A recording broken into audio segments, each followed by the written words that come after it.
My name is Kay Higdon. I've been to New Mexico a number of times, and tonight I'm making a presentation on off-the-road sort of places. Cattle drives, community site, some pueblos, and along the Rio Grande. It is my privilege, anyway, to be here tonight and to talk a little bit about these off-the-path places that are in New Mexico. New Mexico itself is the fifth largest state. So as we came into New Mexico, we were on Interstate 40. And that's not hard to figure out where it is because one goes to Gallup first as you enter the state from the west. Gallup is a great place to buy jewelry, and I tried this time tonight to wear 2 or 3 pieces that are authentic because so many people go to the Southwest and they think that something is beautifully made and it says on the back, made in India, made in China. Those are good for grandchildren who break things, but bring home the real stuff and enjoy it. And I noticed that some of our other people and the friends have got their jewelry on too, and I like that. But our first picture tonight is a symbol of New Mexico, the chili rista. How these are made is they take the red chilies and they put them together with string until they've got one row, and then they add another row and make it as long as they want. When it was first done, it was done as a practical means to dry their chilies. But now, people love them for decor. So often it differs, and sometimes it uses animals or coming out of the middle of the earth or all these different things. But here we have the storyteller doll, and she's got an audience. One of the first places that we went, when I say we, I collectively mean my husband and I. Jim, he's here tonight. He is my chauffeur on this particular little travel. We went to find the Zuni mission. Now, we tried to find this in the past and had not been successful. So I just took this picture of a picture because almost every mission has a mission church. I mean, that sounds very real. Mission. So as I found another picture of what it did look like in the past. So I took that one because I was not able to collectively get the mission and the pueblo together when I hunted for it this third time. I don't know what the problem is, but one day maybe I will get more of that pueblo. As we traveled along, we came to Enchanted Mesa. Now, the difference between a mesa and a butte is sometimes the sides, whether they go up straight or not. But you can see the debris that's down below. And as they scale off and pieces come off, this is how they look from a distance. And depending on what kind of day it is, sometimes they're very red, other times they're yellowish, other times they look almost white. But this is Enchanted Mesa, and I based the enchanted theme on the fact that they always say New Mexico has enchanted blue skies. Well, it didn't seem to have this day in this picture. It was more of an overcast day. But I bring up the Enchanted Mesa because it's 2.5 miles north of Acoma, which was our destination at that very point. And the Acoma people used to live on the top of this. Here's it from another view. Now, from the top down, it looks almost kind of like maybe a strange question mark, but the people that lived up there adapted to the shape of it on top. There is a story about the people that lived up there.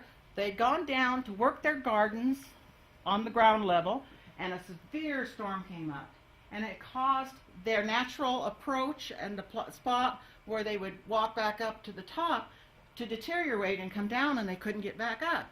Well, there were 3 older women and 1 small boy who were trapped up there. So again, their oral tradition said a great thunderbird flew down, picked them up and saved them, and brought them down to the people on the ground so they were not lost to the pueblo. There have been people who say, no one lived up there, and then archaeologists went up to look, and they did find shards of pottery, and they did find different things that indicated people had lived up there in a long time ago. Almost everything that we see in this presentation tonight has been there for much longer than Europeans can ever imagine. You go like 2,000 years or 800 years even. You know, it just, the people have lived in the Southwest a long time. It has an elevation here, 6,640 feet. It's 400 feet high. It's 1,250 feet long and 400 feet wide, so it could support a village. We were on our way to the Sky City Cultural Center so that we could find out what happened to those people. Where did they go after they left there? Did they continue to exist, or like other cultures, did they move around and completely get lost and mixed up with native Indians, or are they part of a pueblo still? And they are. Inside of this building, one can get your tickets to tour the pueblo. One needs to pay extra to take a camera inside. And this is one thing that one will find almost any place in the pueblos, of which there are 19 in New Mexico. If any of them are open to the public, one way they control access and control what people are going to do inside is to limit whether you take notes, which you can't, whether you do video, whether you take still pictures, or if you are in the mind to make a production of your own. No, because they want to control us. They don't have a lot of money, and they want to make sure. So one buys their little tag that hangs from their camera here at the Cultural Center. It has a museum, a small place to get food, and of course it is the center for their own cultural activities for the Yakima people. Now outside of this are these very nice statues, and I like them a lot, and the sky was getting more blue. And so we can see here, there's corn growing, a warrior, and the women working with their pots on their heads. As one goes up to the pueblo, you can see, if you look good there, and right in the middle, there's actually buildings. That's on another one of these mesas similar to Enchanted, 2.5 miles from it. So we know now where the people went. And it is called this because it is the place that always was in their oral tradition. So they figure that they've always been around, that maybe, without that communication that Europeans always seem to have, that they have been there. They were like first peoples. It was built to protect the people, perhaps 2,000 years ago, because their ancient enemies were, guess what? The Navajo and the Apache. So we see there is a difference between who we call Native Americans and maybe the Native Americans who had pueblos. They had different lifestyles completely, and often when you read something that says Anasazi, that's incorrect, because that is a word for our ancient enemy or ancient people, and really the Navajo were an enemy of quite a few of the people who lived in these pueblos. And the Comanches were often enemies. We read that in history all the time. I'm not trying to say anything bad about those people, it's just that they were warlike. So as one goes up the road that in 1950s was blasted out, we begin to see better how the pueblo exists up there. And it's very beautiful. Even from a distance, we can see there's a lot of different sizes. The tour bus takes the visitors up, and there's someone who is leading a tour for us. That way the information is accurate and controlled, and they can also watch out that no one is impeding or getting into something they shouldn't, because the guest is not supposed to go up and be leaning on things, not supposed to be, putting their hands on things, taking bits, taking pictures of the people. No, I did a couple places. And not supposed to be taking pictures of the cemetery, because this is their people that they respect, their elders who are gone, and not supposed to be going inside of their mission churches and taking pictures in there either, unless it's a very specific thing. And if they have a special feast day, no one is to go in without permission, and certainly on special feast days, not to take pictures of the people, because it's a sacred, reverent time. So that's an introduction to the way Pueblo life is, and with there being 19 of them in New Mexico, you could go so many places and enjoy pueblos. Not all of them have a spectacular mountaintop sort of view as this is, but if you go to Taos, Pueblo is pretty nice. So the tribal members number about 30 that are up on the mesa that live there permanently. They do hire someone. We notice as we're coming up this pathway, we're going to meet that someone that they hire who gives a tour. Now there's more than one person in any given day who's going to lead tours throughout the day. But he was a very nice young man, and at about this time is when he said, "Ma'am, you need to put that pencil and pad down, And I said, all right. So he was really great, though. I didn't understand that I couldn't take notes. I thought I just couldn't do certain other things, you know. So I had to somehow figure it out later. But anyway, the visitors number about 55,000 per year, so they do a pretty good business. And in that cultural center, it had burned a few years ago, and they rebuilt it. That's why it looks so nice. Now, it's not up here, but you notice that behind him, there are a couple different shades of the outside of the buildings. And he's beginning to tell us now, when he's got us all settled off the tour bus, about what this pueblo really means. There are about 2,163 people that are part of the pueblo, and it's a matriarch system. There are 20 clans. And if you've studied anything about Native peoples, you know that they respect their clans very much, and they do not intermarry unless it's within their own clan. It's got to be a very important situation that they take it seriously. And this keeps their bloodlines all clean and clear, too. The homes are made from adobe brick, and the way they originally were, they didn't have these doors and windows. They were entered down through the roof as a method of protection, because they were concerned putting their place clear up here on the top of a mesa like this. They knew that someone could climb up if they could climb down. Remember, there wasn't a road, but they could climb up and they could climb down. The homes are made from the adobe brick, which is 55% sand, 15% clay. The added silt is no more than 10 to 30%. Then they add sticks, straw, or manure to that. And you can see there's a difference here. Why? One is plastered over with adobe, and one is left adobe brick. And then you look at it and you say, but how did they get to that door? Well, things just, they put doors in when they didn't used to have them, and I don't know. We'll see after a bit that they have different ways. Now we're going to go up the street. I will say that adobe comes from Egypt through Spain, and it means mud brick in Spanish. Because if you've ever watched the movies and it shows, you know, about Spanish construction over there, they have a lot of adobe-looking things, don't they? And so it's not peculiar to the Southwest. It's brought there. How to do it is brought there. But still, people are smart. They make these things up without having the Europeans come in, too, and tell them how to do it. And so they were making their homes, you know, a long time. They just had new technology when the Spanish came.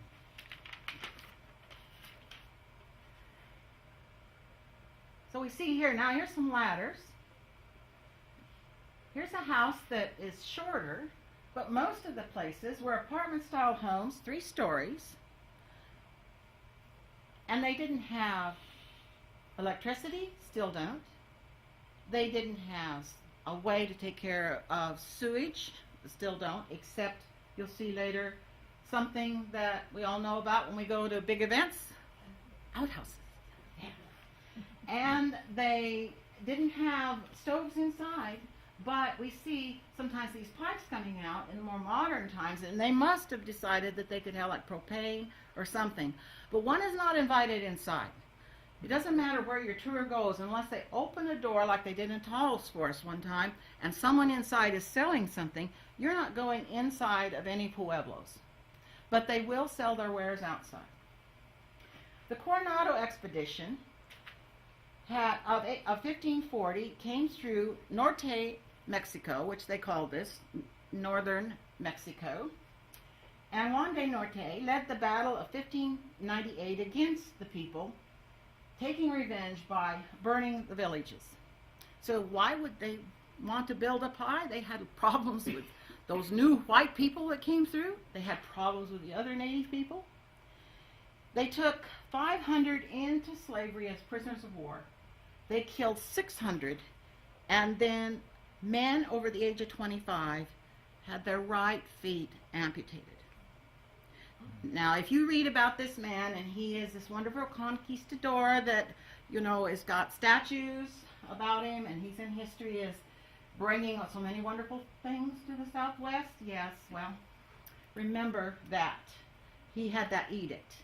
I will say that they put up a statue of him near Espanola.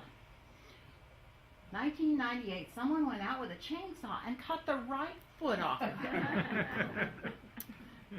I don't know, I sort of like that. Yeah. Here we see a Hornum. This is an outside baking oven. And they close off that part there, but they got a pile of wood here, and wood is precious. Did we see any trees? Hardly none. Now, as we go up this street, we notice we've seen our first white plastered and even more glass. And on the right-hand side, it's like turquoise or green around the edge. You can see a person on the left side, and so I'm always back a little bit, and the tour always is going on, and I'm often missing the facts, and I have to look those up later. But I'm enjoying trying to get that picture that doesn't have just everybody in it. You know how that is. You might have noticed in the Mediterranean, whenever you see pictures, they use a lot of blue and turquoise around their windows. It's to ward off evil. Now, where did the Moors come from? And through Spain? All right, you got it. You know, here's another one of those little things I just picked up. Now, as we look down, we see this ladder, and we see there's like trails down here about midway, and then far over in the left-hand corner, before you get to the ridge of mountains, that's where the cultural center is, and this is the old way down. And the footholds would have been very precarious. I don't know if any of you have been to places like this in the old way and they've had you climb up the old way. Well, we used to do that back when we were much younger, but no more. We stand at the edge and wonder. Here's another shot. It shows the road over there that we come up. And a stack of wood. Good for them. They have all those ornos outside that they cook in still, and then maybe they have wood stoves in those houses. I'm not sure. Now we see here, this is quite a slick place. Don't you see that? Look at all those windows and the doors and ladders and everything going on. All right, well, some of them are more primitive than others. We see here a good example of the Vegas. These are actually posts that are not like the Vegas of ancient times, but these posts that come out that are from the roof were support beams, and they would bring these from quite a distance away and put them up, and then as they would build up, they would put in straw and mud, and then that would form the ceiling, and then there'd be the next floor and the next floor, and usually the bottom was for storage. They didn't really live in the bottom, so that when they got the ladder up and they went down through the top, they went into their main living areas, and then they stored things down below. But these people here, they've got a screen door and they got curtains. So as you look back, you see someone back there kind of has a duplicate of what's up here, where they've got a place to go out and sit and maybe get some cool air. You know, because in the summertime, it's pretty hot in the Southwest. Here we have a little side door coming in. Now we begin to see some ladders. And we also see that on this table with the yellow tablecloth, there seem to be some things out there, and guess what? They're for sale. It just never fails. But give them credit, you know, they've got these things they've made up. They're real, made by those people. They're not middlemen, someplace who bought them and then sell them in a big store. And you know that the person who probably made it, their child, their sister, their grandmother, even grandfather, is probably standing there ready to sell it to you. They also sold apple pies, because this was a tradition to have an apple pie as from the very first when they started doing their tours up through there. Just small things, but I didn't buy any of that. I just quickly snapped this picture and hoped that they wouldn't say I'd taken the lady's picture over there to the side. But the white ladders are throughout, and they are part of the signature when one looks at the Pueblos scenes. The ladders going up, and they're usually painted white, and they're just interesting that way. Here's one straight on. Two people could climb at one time. Now in this picture, I thought it not only has the blue around it, but it shows varying conditions of plaster and brick. And some of these look like aluminum windows up there on the left-hand side, so I thought this was kind of interesting. It's got the Vegas there too. And then looking down the street, you see how one part is built up. I wasn't sure if that was a mimicry of what the mesas looked like, or just a decorative design, or if they needed it as support, but I kind of like that. And then over here, this one. And then this one. Here's part of our tour people, and they're talking to a lady there, and we see that for some reason part of that is plastered and part of it's deteriorating, and I guess it lends character. I mean, I didn't care, as long as they don't care. Now this one here, they have a ladder on the second floor. This one looks like almost a house that you'd find in Albuquerque or Santa Fe. And I thought, it's up here at the top, but it has good representation of the Vegas there. This one has a lot of ladders. And then look down this alley. A car.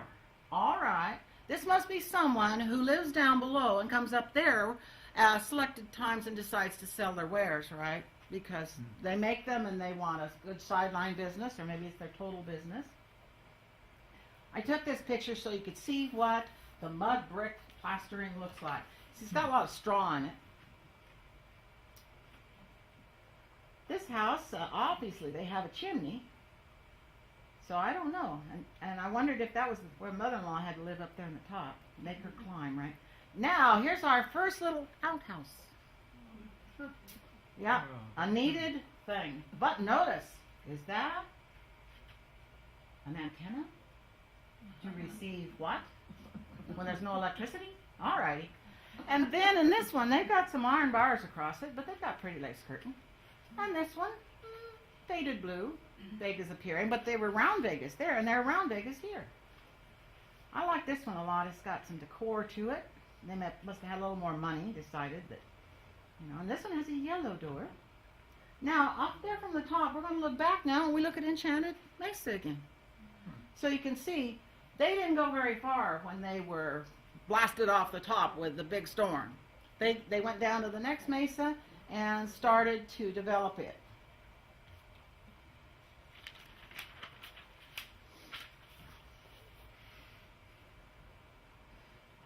Here's another view. We walked on a little bit further and we could see the Enchanted Mesa, and you can tell the view that I originally showed. If you were to get on the other side up there, you'd be where I had been, that looked, because you couldn't see this part that juts out up to the right of it, which made it kind of have that question mark from the top.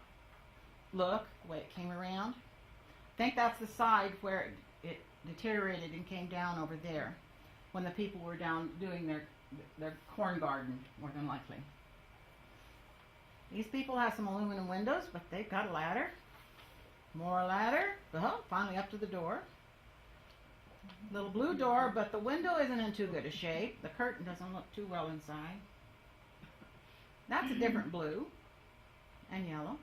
And here's a lady. She's about to stand up to stand by her table because our group is approaching. And I felt as though, well, I'm not really seeing her face. I'm seeing the side. And I like to give the idea to folks that people do live up there, and she probably just goes around the corner and goes home, and goes inside and rests when between groups.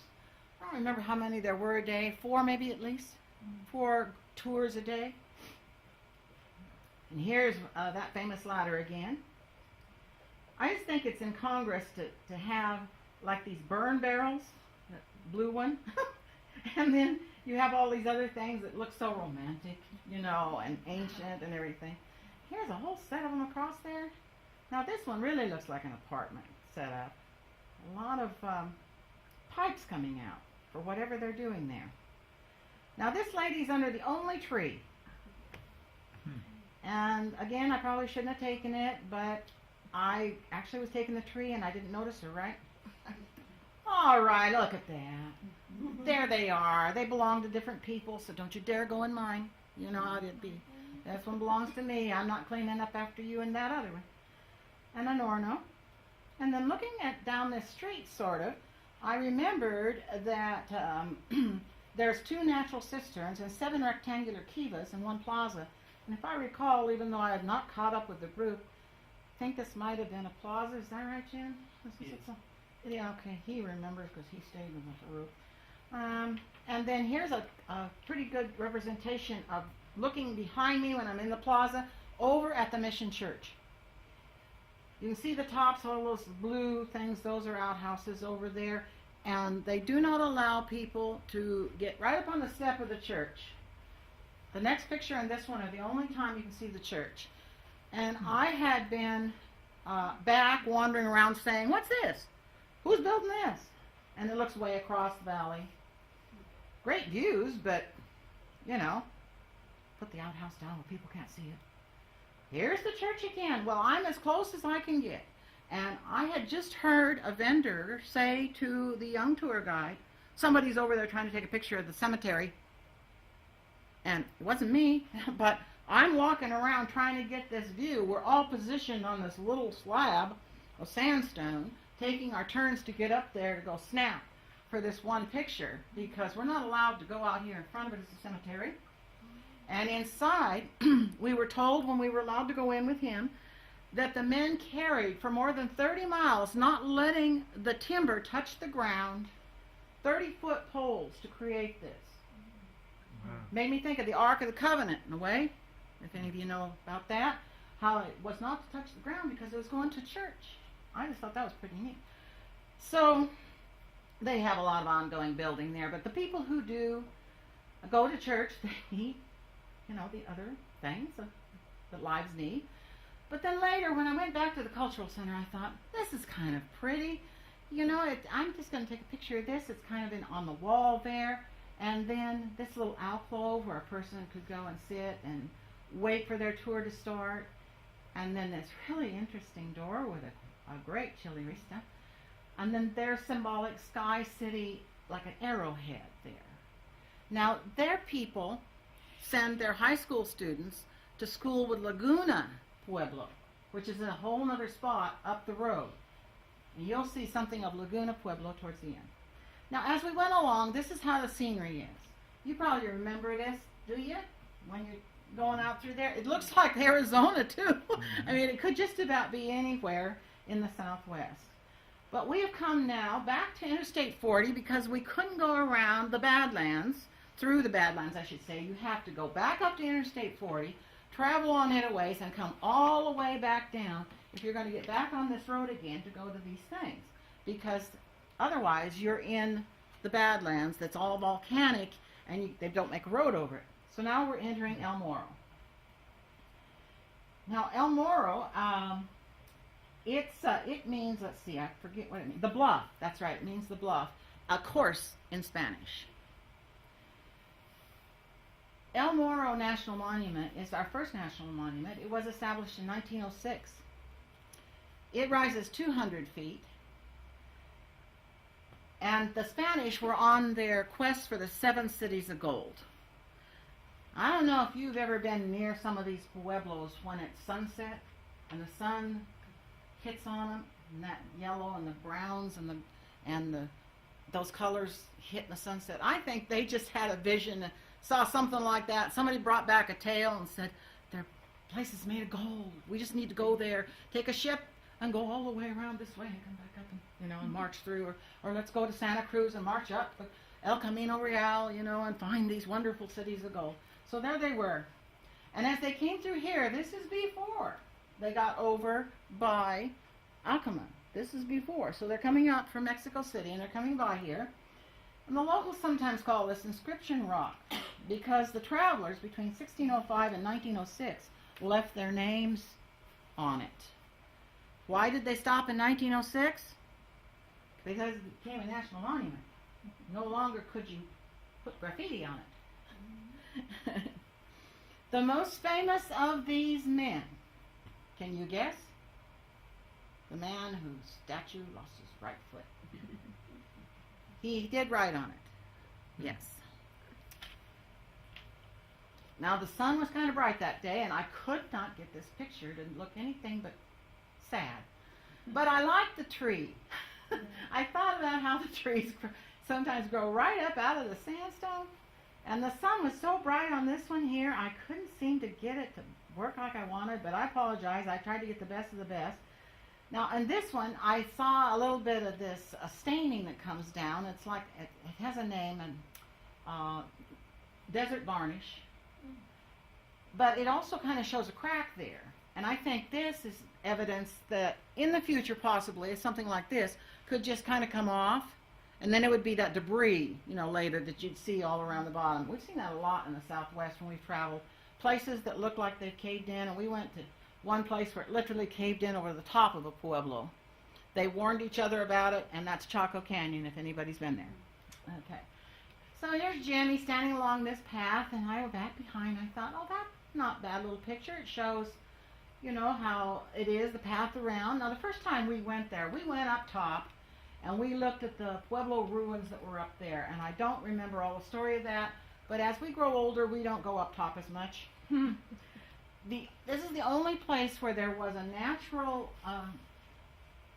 water, spring. Yeah, it was called, there was something that was called Collection Water Basin by the National Park Service. And it was very important in the east-west journey, you know, that the Spanish were making, and anybody else who came through there. So there was this area right there. Now here's one of those spots where it seems to be kind of working its way off. Now we see some of the inscription. I know this is hard to see. The sun was so bright on it. Now this first one is 102 years after Anati. So it says, let's see, what year? I can't remember. 103 years. Okay, great. And this one's really hard to read. This is native type of petroglyphs. Petroglyphs means carved into rock, petra meaning rock. Pictographs are when they paint on the rock. The difference. Yeah. You see both that kind of things going on, but petroglyphs are usually embedded in the rock, and they use a lot of hand things, and they do a lot of other things. I really like to see petroglyphs, so I took one up a little closer. And now this fellow is named Breckenridge. Gilmer Breckenridge, and it says 1859. I think. Does it? No, whatever. And then this one, but it says that one's hard to read too. When one goes into the visitor center, they have a book in there that explains what's on every one of these, taken out of the Spanish or whatever, so you can get a grip on it. But if you don't have the book when you're out there, and this one's kind of pretty, but it messes with each other. The words kind of come to. Do you notice that? How the top one, especially, it's like Narvano or something, and then it says Rome over here to the side with like a period at the end. I thought that was interesting. This one is like they wrote over each other, but it is one person. 1896, getting up there now. It's not the same as when the Spanish first came through. Some more petroglyphs with the sheep, the bighorn sheep. And now this one is Onate. You can see it. You see the head and like a body that's square and down at the feet. That was put on afterwards. But you see his name to the left, and some of it's kind of off on the left side, faded.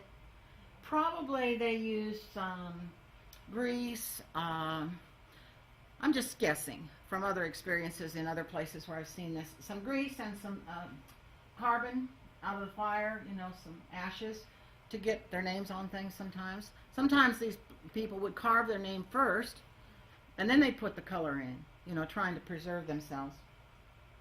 This man's 1866, and he's in the Army. Now, this one's pretty good written. And now, who in the world was Sarah Fox? I thought I saw her name somewhere in the visitor center. They had taken a picture of her, whatever she did in history, and this is not on the rock, but then in the picture I took in the book, I said, I remember seeing Sarah Fox written out there. You know, so I took a picture, but I don't remember what she did. Pretty woman, though. Probably out there doing something women were supposed to do. Yeah. So this is a look, again, at El Morro. And we've gone up the road now. We've come to La Ventana Arch. Let's see. It is the second largest arch in New Mexico. It's Spanish for the window. It's about 135-foot span, and it really is an arch. At first, you can't see it, but you can see up there at the top of the picture that it does go over into there, and it really is an arch. And it's quite a walk over there, but people have to clamber up there if they want to go up, and there's a lot of desert varnish inside. Now, I put this one in because I know that I'm going to ask you to imagine a cattle drive. And one of the most famous cattlemen in New Mexico is John Chisholm. Not to be confused with John Wayne, who played John Chisholm in a movie. But John Chisholm sold his cattle in the Civil War and made a lot of money. And he's more over on the other side of New Mexico, over like in Lincoln County. You heard of Lincoln County Wars, any of you? No, well, it doesn't matter. I put this in because I wanted you to think about somebody driving cattle and somebody having the means to do it and the wherewithal to do it. Because now we're on Highway 60, and you notice it has a shield around the 60? Whenever you see that, that means it's a federal road. It's not a circle or the face of Lincoln or Washington or somebody. It's a federal road. And this is the first ocean-to-ocean highway in America. This portion was all dirt. Now it is paved, and it must be such a lonely stretch. They call a place in Nevada the loneliest road in America, but I think it's got to be out here because we kept looking for somebody, and we never found somebody. There was just us. This is an area where the cattle drive came through. It began in January of 1885. There were no fences. It was all open range. There are improvements on this old wagon road were to have wells drilled about every 10 miles. It was a 120-mile drive. Because of the wells, they figured that the cattle could go one day and sheep could go 2 days, because they took longer with their shorter legs and everything, you know, and they had 150,000 sheep go across here, 21,677 cattle. Well, since it was an old trail that possibly was blazed by Kit Carson, it's going over the Continental Divide. And you don't find too many places in America that go over the Continental Divide that can be approached slight. Most places, unless you're at South Pass, Wyoming, which is a lower place, are quite high to pass over, and cattle actually thrived on this drive. They went in better than they started. So I was pretty impressed with this, even though you can't tell anything about it. There's still big cattle ranches out there. You just can't see them. They're way off the road. And then we got to Pie Town. Yeah, a little blurry there. He made me take it on the run. He's laughing now because sometimes I'm not stopping. I said, oh, a picture. You know, so it says, elevation 8,000 feet. Oh my, that's high pie. And so they call it the Pioneer here. And when we went through, it looked like there ought to have been people there who were selling us pie. I found out later that was their day off. Just beyond this, though, is a guy who has windmills. And he has an old trucker show. Now, we are coming out of the Continental Divide, and we're coming to the plains of San Augustine. They are in like a basin area that used to be a large Pleistocene lake. And they're like a grab-on, and they're between escarpments. So you've got on the west side of them, we've just come from there, the Continental Divide, and you've got mountains all around it. And so there's this great plains out there that have dried up from this ancient lake. And they are very conducive to have quiet, no sounds out there. Because as we pulled over to the side of the road in the darkness, because there's no place to go, and we were going to go to sleep finally, we woke up and we pulled up the curtain and we looked out there and that's what we saw. And it was like, oh, okay, is that where you wanted to go? I said, yeah, it was. I didn't know we were going to park by it. So there we are. We're going to go a little closer. Yeah. It's a good thing we stopped and didn't keep going. We'd have probably missed the road to go over there. So there they are from different angles. You know, back during the Depression and the Dust Bowl, this Highway 60 was used as much as Route 66 by people on their way to the plethora and the wonders of California. I was just thinking, you know, about this National Radio Astronomy Observatory that administers these 27 antennae that together in a Y shape, receiving their radio light can make, it's just a huge presentation of the sky. They have a small visitor center. So we're on our way over there. And then they use these really great things like, you know, movers, these train mover things. And one walks out there and they get up close and it's so red. This is really neat. And then you look down that way and you find out that they can move the dish shapes over 13 miles. So it depends on the configurations.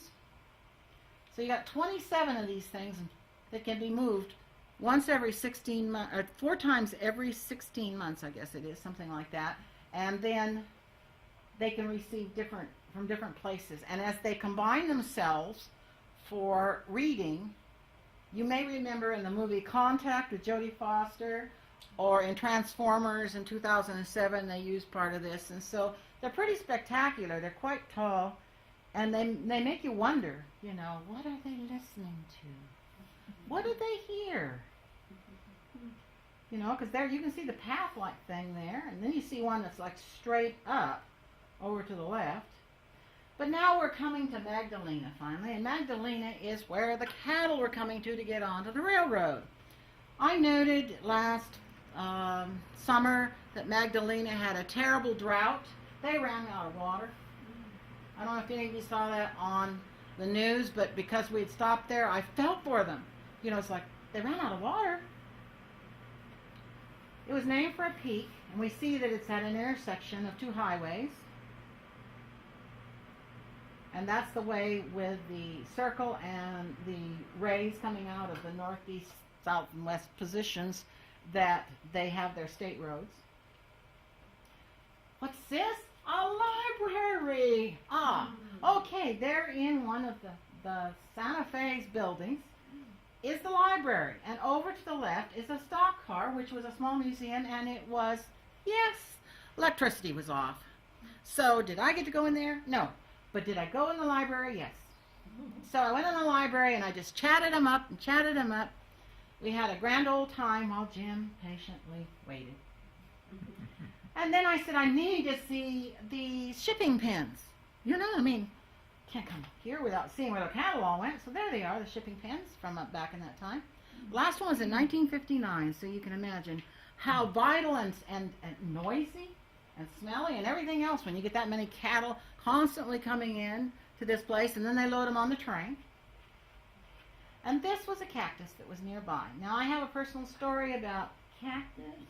I was wearing my little old rubber-based shoes, my little old cheapos, and all of a sudden, I felt all these pricklies on the bottom of my feet, and Jim was quite a ways away over there, and I was like, Jim! I couldn't take another step, you know, I was like, cactus was coming up. Oh. And I said, Jim! And he had the window down, but he didn't, you know. The bottom of her shoes was completely full of cactus. So I couldn't get to him, and he wouldn't answer. So he finally trudges over there, and I said, I need different shoes. Oh, and I had a picture of them, but I decided not to be that silly and put it in. Now at Socorro, they have a plaza there. As we continued from Magdalena on the road, and not on the railroad, which has quit their spur. We're over at Socorro, and this is their mission church. The plaza there had the cross in it, and this is the San Miguel mission, a mere 400 years old. But they always are replastering, and so it looks good.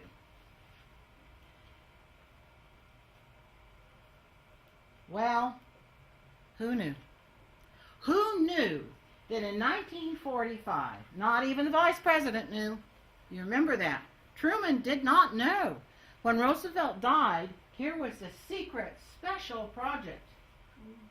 3 years in the making that used 3 places, Hanford, Washington, Los Alamos, New Mexico, and Oak Ridge, Tennessee, to produce plutonium and to make an atom bomb, because they thought the Germans perhaps were making one and get ahead of us. Now, how was it going to be used? And who in the world knew what it would do? Before they were getting ready to test this at Trinity site, they were all told, make out your will. Tell your family you may not see them again. And prepare for the whole state of New Mexico to go up in a blast. Now, the common next-door neighbor did not know about this. Nobody knew about this.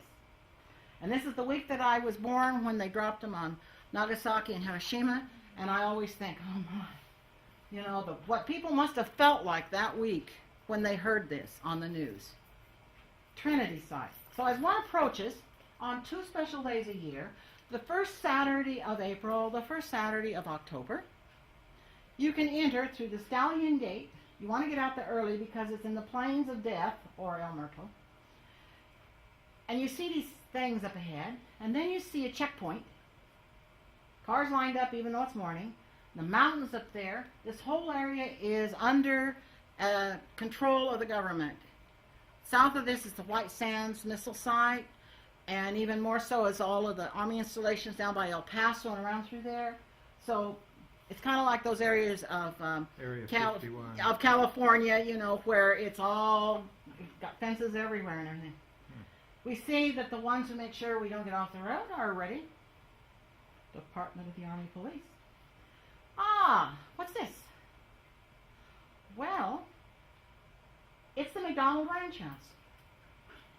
This is where they went into a room and they assembled the plutonium. Oh.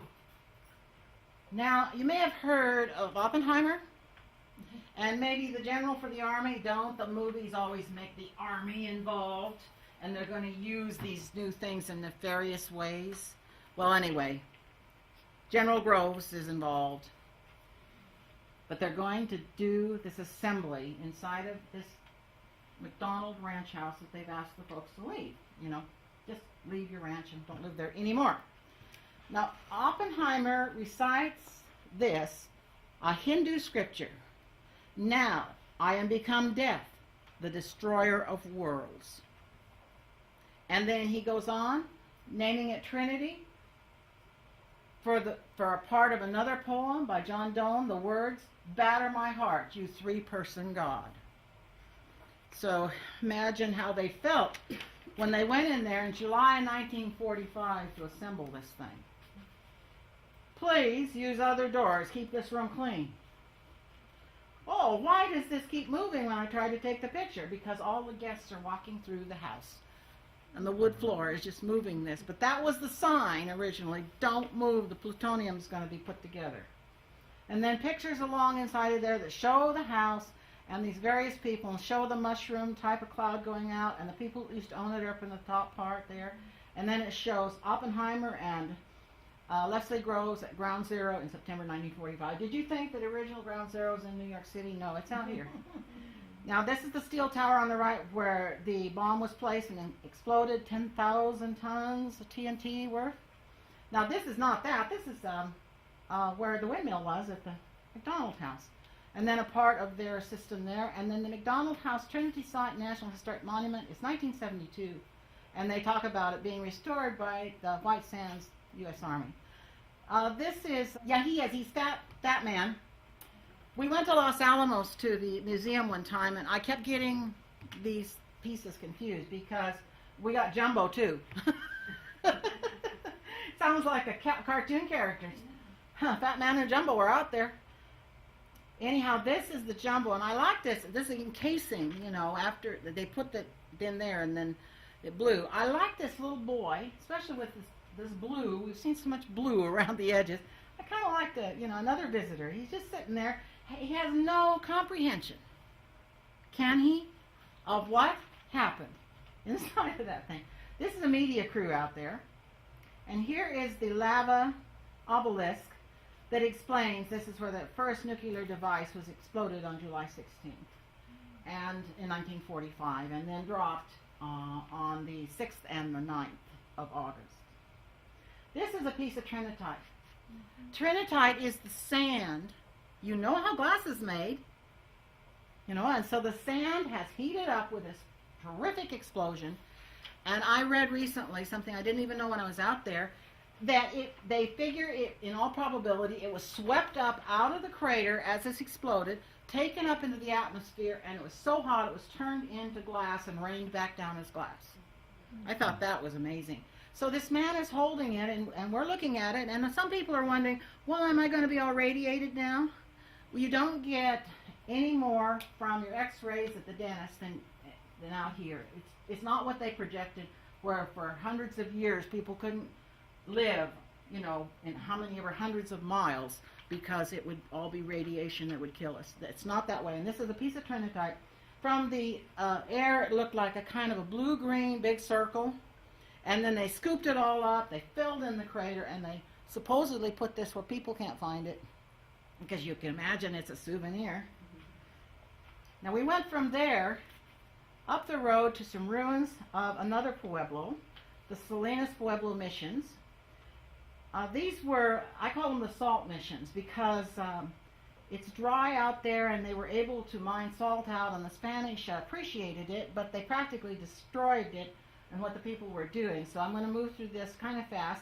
The first sign we see after we get inside is respect the rattlesnake's privacy, please stay on the trail. And so of course this is the first thing we saw, between the men's room and the ladies' room, so that you couldn't go in either door pretty much. Here he was, or she. Here's some of the ruins. Here's a kiva. Kivas are contemplative sacred places that the mostly men that I've noticed in the Southwest were allowed to enter to talk about big decisions and play poker, right? And then here is some more of the ruins. You notice this is completely different than like the Pueblo style we've seen, where they plastered, it was made from red brick or something, and they plastered over it. No, this is like rock pieces. You see this a lot in Arizona too when you go to these ruins. You can actually see though how well the rooms are defined here though. Another kiva, and what looks like a building over there with the sides mostly gone. I took this up close so you could see they used the sandy part to stick them together, but they are rock. And this is their church building. I had something written about that. I guess I don't remember. It was from 1630 to 1670 only. They couldn't keep it because the Spanish just were not cooperative, it seemed like, with them about this particular mission, and they all moved out. So here's another side of the mission church, and then you walk in this area, and as you remember what was out there greeting you, you think of, in every shaded place there's going to be a snake. But it tells you in a reader board not far that was the heart of the Pueblo, the plaza there. This is just a picture of the kind of pottery that they use in life in a dry land, what it's like. And I like this pottery a lot. I've seen a lot of pottery, and I can't tell the difference in most of it. Zuni's different than Acoma. Acoma's different than Laguna. They're all different. But they have these descriptions here, and it's kind of hard to see. But they actually had someone come through who thought camels would work, you know. So there's bells down here that were on the camels, and over there is current scientific things there in that box for the ones that we're studying. And then we have, of course, a conquistador, and he's up there doing something with a knife. He's going to throw it or something. And that bow-legged guy you see way over there in he's back behind me where the light's coming through. I just thought it was funny that he's standing back there, and I know he's thinking, when are you going to get it done again? Oh, we went to Cerrillos after this. And this is after one has a chance to go to Albuquerque if they want to. But you take the back roads and you go up high. You get to Madrid instead of Madrid, as it is in Spain. And you get to Cerrillos. And this is where a lot of turquoise and gold were mined.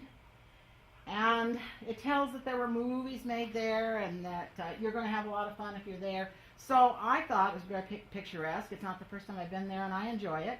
So you look down the street, and you can tell it's overwhelmed with tourists that day. And then that's an interesting door. You know, it's got like green stains coming down and another restuck. And then this guy, he has his whatnot shop, he and his wife. And these are the things outside, and then all the bottles he's collected. The wagon, the side door, and his wood. You know, he's got it on the order of a Pueblo. And then the King's Rest Court Inn is in movies. It seems like every time I turn around, somebody's used this for whatever year it was supposed to be. It's really like a Route 66 kind of motel. It has cable TV now. Weekly rates, okay. Well, we saw it in a movie just the other day that was made last year. They used it just like nice to say. That's at King's Court. This is not in Albuquerque, and it's not on Route 66, although that's the kind of thing you see on Route 66 consistently.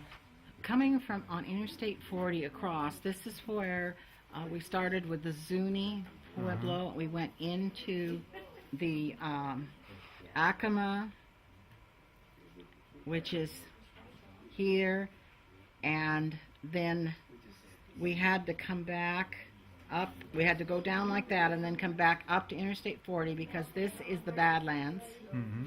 So instead of crossing here, which seems logical, one cannot do it. There are no roads.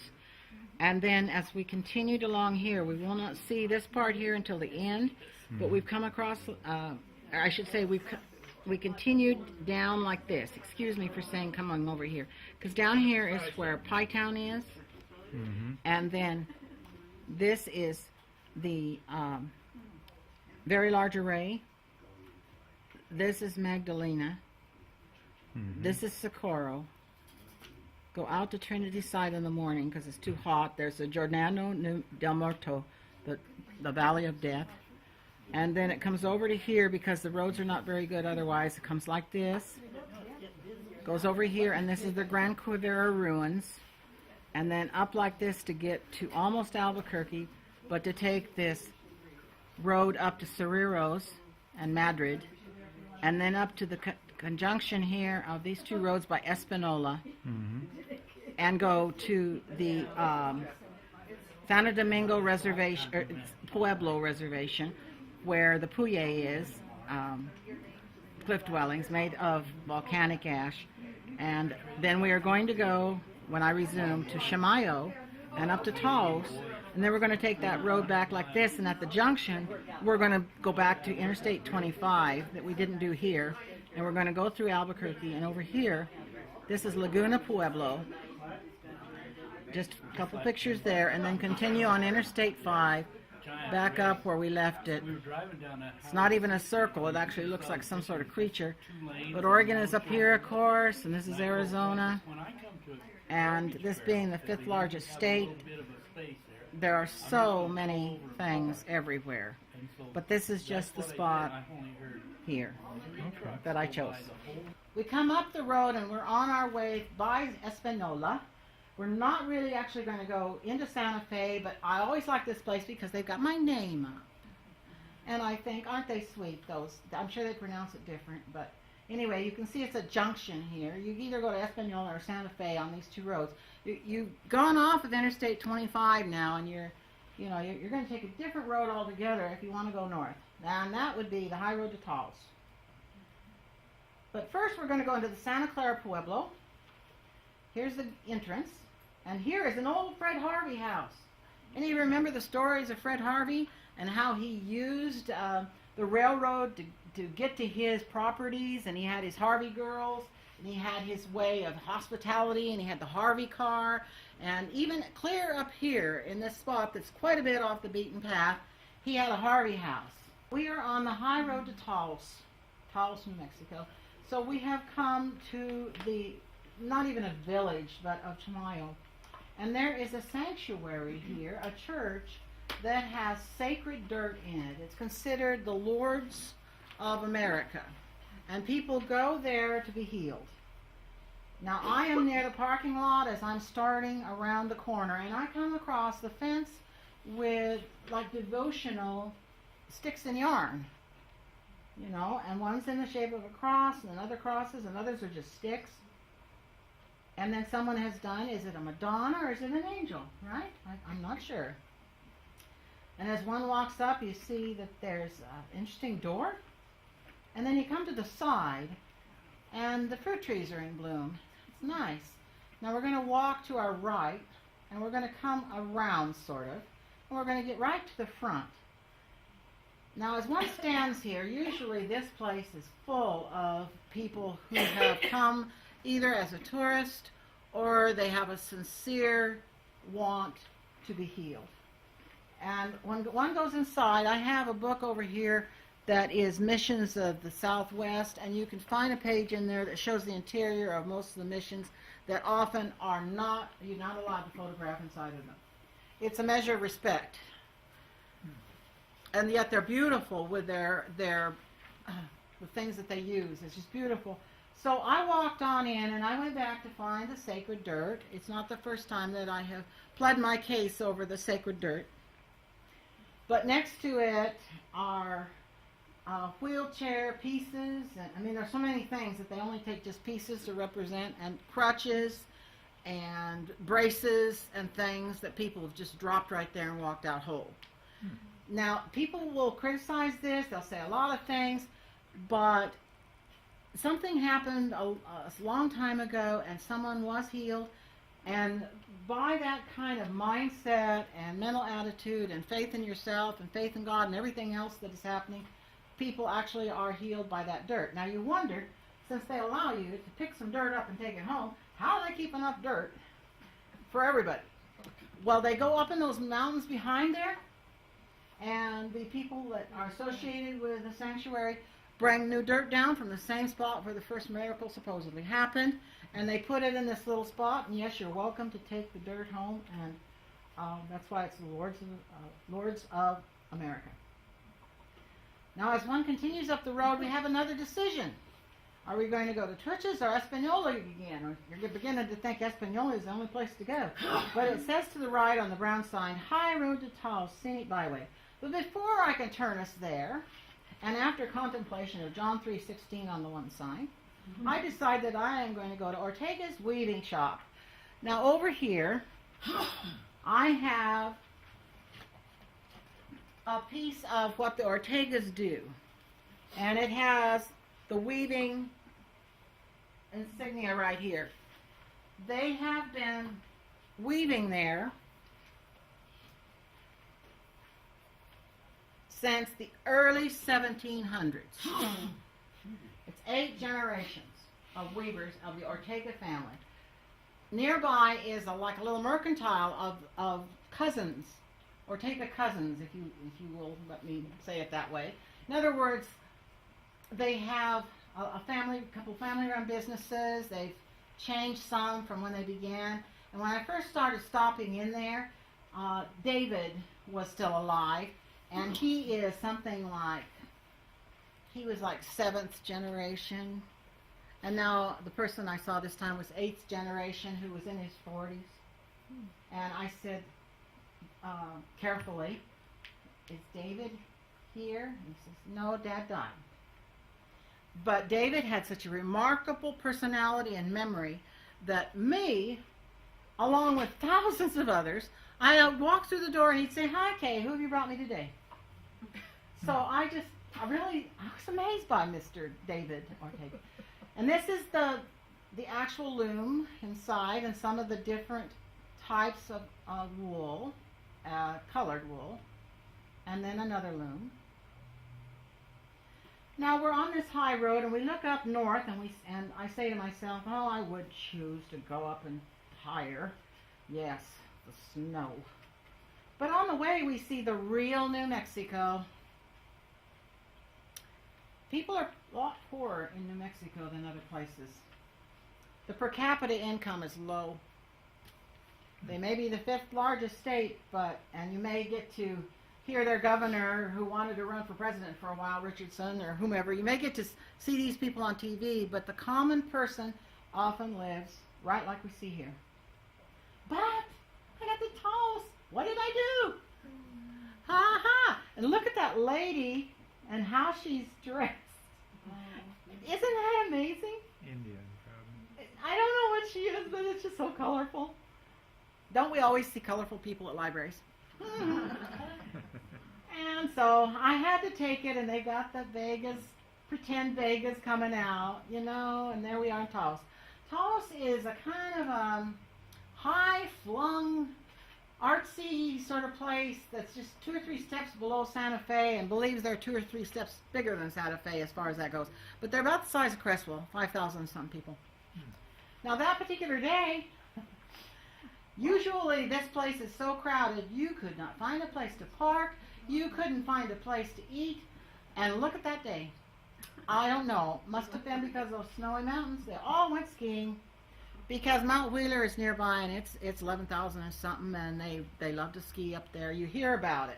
Let's go to Taos for the art, and then we'll go skiing. We're going to be right by the Kit Carson home. We know that he was a contemporary of Daniel Boone. His wife and one of his children is over there to the side. He arrived in Taos in 1826, and he began his career as a fur trapper and a mountain man. And we hear about him a lot in history. I don't know, the only bad strike against him I guess I've got is that he did follow his orders. He was not really in the Army exactly, but he kept getting involved with the Army, and he would be the scout for the Army. It's 3 times for John C. Fremont. He crossed the United States and went into California, and path, after path, he just carved out. Like I said, he may have carved out that Route 60, the 60 route there. But he did gather up the Navajo and take them all over to eastern New Mexico, just like we hear about all the Trail of Tears, the long walks. Navajo called it the long walk. But I have to think, yes, he was following orders, and so many did. So that's the only thing I got against Kit Carson. I mean, he is known everywhere. There's counties named after him. Carson City, Nevada, the capital, all these things. And this is his house. And this is the front. He lived there, right there. And this was his home base. And when they would contact him somehow, and he made a walk, and he walked most places. He walked to Washington, D.C. from here, carry messages. I don't know. We barely get out to the mailbox. And now I think these are interesting because just these 2 or 3 right here, look what they've done with their modern ideas for businesses in Taos. Of course, it's on the order of a pueblo. And this is some kind of a something, I don't know what it was. They're selling something inside of there. And then the Hotel La Fonda. I was trying to remember the Hotel La Fonda. Let's see. Something about it. It's called the Inn, built in 1820. It started out that someone came there and it was like a mercantile, and then changed to a hotel. But it's on the plaza, because almost every city in the Southwest has a plaza on the order of how the Spanish did that. And the people, too, they adapted it so well into their plazas because that's where they would put on their public dances and do other things. And then there's a toy store, a wagon, old Doc Martinez, not Doc Martin shoes and boots, Doc Martinez restaurant. Nobody is any place that day, though. You notice that?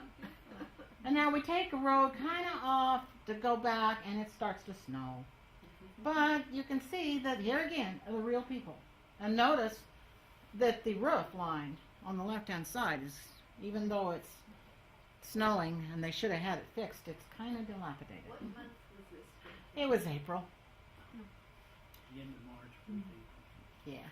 Now, this is one of the mission churches that is near Taos, and I saw the sign, and I made him drive around the block 6 or 7 dozen times until we could get up close.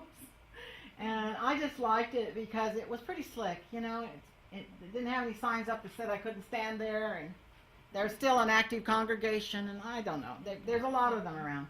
Now we're on our way we're by the Rio Grande, and we're going back towards Albuquerque. And to our left, this is the way the scenery looks. On our left-hand side, as we look to the right and saw the river, look to the left. And there's the river again. It's a motion picture. One time I surprised Jim. He didn't know what I was going to do, and I said, when you get to wherever it is he was going to pick me up after one of my sojourns. Is Albuquerque. Yeah, but that morning, he saw me put a swimsuit on underneath my regular clothes, and he said, what are you doing? I said, oh, I don't know. I can't tell a lie very good. What I had planned was to go rafting on this river, and we did. So it's fun. It's an adventure, and you could drown, but that's part of it. And we've also won in Grand Canyon. Just as we are, you see us here with all our failings and everything else. You just got to live it, go do it. Oh, okay. Now we're getting into some more real life again. Now we have come upon Interstate 40, and we are at Laguna Pueblo. Laguna shares its high school with Acoma children, the high school children. So remember when we were there at Acoma, now we've gone back up towards Interstate 40, and we're by Laguna. And Laguna, they actually have a pull-out off of 40 so that people can look over at it, and it sits kind of up like this. And this looks like in the sunset with the west behind it. It's just so picturesque. Now, there's not a sunset behind this. It's a gray, cloudy day, biting wind, and, But I went up there, and all the places we weren't supposed to go, I went. So I took pictures, and see, they have deterioration right in the middle of their little town. But here, I thought this was interesting, on the order of, some of that other stuff, but with much larger pieces. And there it is, from a view. Now, how pretty is that with that church back there?